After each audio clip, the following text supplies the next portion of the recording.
Okay, so now kita tengok example. Okay, so tadi kita dah discuss tools in recombinant DNA technology.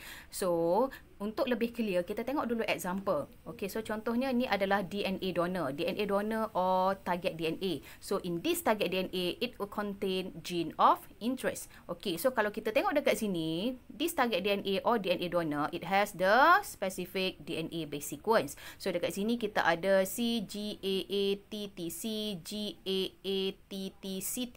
Okay, and then this is the second strand. Okay, and then another one, dekat bawah sini kita ada plasmid. So, in plasmid here, okay, macam yang saya dah kata tadi, plasmid ni adalah example of cloning vector. So, the function of vector is to carry the gene of interest. So, means that in plasmid, dia mesti kena ada same palindromic sequence. Kalau dekat DNA, dekat sini kita identify the palindromic sequence is GAATTC.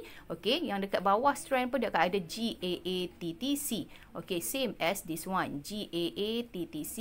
Here is also GAATTC. So, in plasmid, dia juga mesti kena ada palindromic sequence yang sama, which is GAATTC. This one also GAATTC.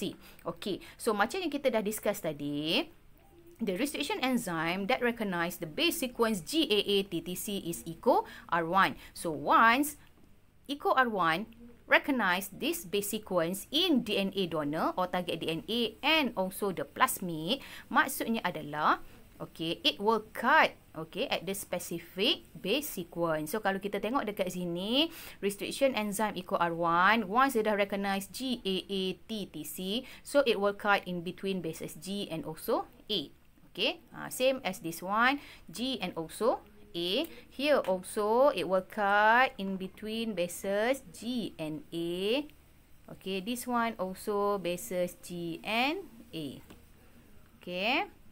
So, mana-mana saja yang dia nampak antara bases G and A, so this restriction enzyme will cut, okay, the target DNA. So, kalau kita tengok untuk plasmid pun sama. Since this EcoR1 recognize the base sequence GAATTC, so it will cut the base sequence in between bases G and also A. So remember, tempat di mana restriction enzyme or EcoR1 cut, yang ni yang kita panggil sebagai restriction site.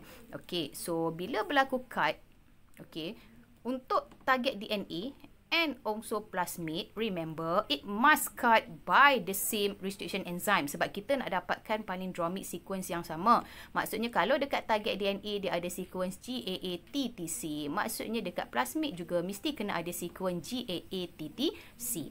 Okay, so once this target DNA is cut by EcoR1, so it will produce a fragment like this. So yang ni yang kita panggil sebagai restriction fragment. And then for plasmid, once it is cut by EcoR1, okay, by the same EcoR1, so what happen to this plasmid? Dia akan cut dekat GNA, this one also GNA. So it will cut and open like this.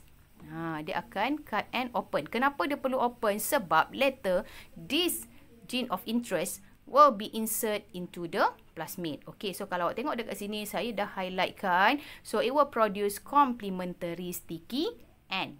Okay, complementary sticky end maksudnya kalau kita discuss tadi EcoR1 dia akan produce sticky end. Okay.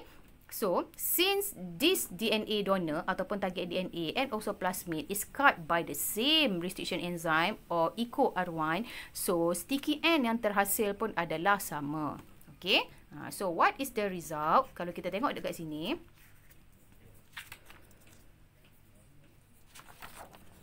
okay. So, once both target DNA or gene of interest, okay, is cut, and also plasmid also will cut by the same restriction enzyme EcoR1. So, gene of interest tadi will be insert into DNA cloning vector or plasmid. So, kalau awak tengok dekat sini, yang ni adalah plasmid.